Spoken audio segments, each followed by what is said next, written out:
Hi yogis, this is Mrs. Gravel coming at ya, and today we're going to do the Cobbler's Pose. Cobbler's Pose it can be a pose that you do seated, a seated Cobbler's Pose, or it's a pose that you can do. I usually do it at the end of a gentle yoga routine or one that I've worked really hard at. And to do the Cobbler's Pose, you're just going to find a seat in the center of your mat. Go and place the bottom of your feet together. Sit up nice and tall, and maybe you're just gonna take a couple deep breaths here. And then if you can, go ahead and do a seated one and extend those hands towards the mat and just go ahead and drop that neck.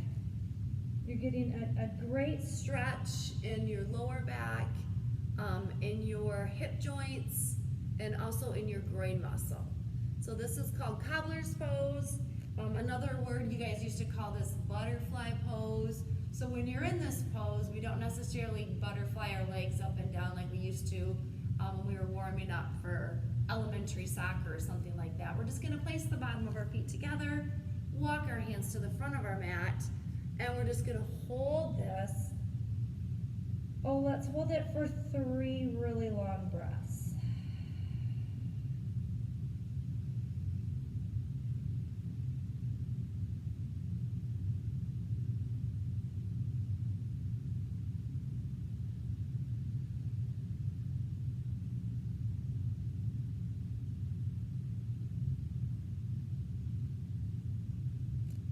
Good, let's go ahead and walk those hands back. This is also, Cobbler's Pose is also a pose you can do, reclined Cobbler's Pose, a pose you can do in a resting state towards the end of a yoga practice. And so for that, you're just going to do the same thing. You're gonna put the bottoms of your feet together, your knees go out to the side, and then you're just gonna ever so gently lean back. Go ahead, place the palms on the mat very loosely so you can relax all those muscles, and you're just going to sit here, and you can sit in this pose. Some people like to sit in this pose for 5 minutes.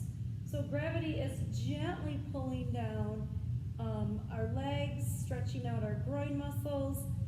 If this feels simply just a little too intense for you, like maybe it's a little bothersome or it's slightly uncomfortable, you can always go ahead and place your hands underneath those thighs just to give it a little bit of support in this pose.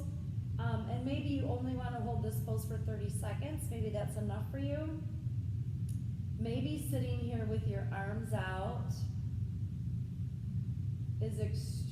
feels extremely good to your body and is extremely comforting. Go ahead and feel free to sit in this reclined Cobbler's Pose. And let's just go ahead and hold this for a few breaths.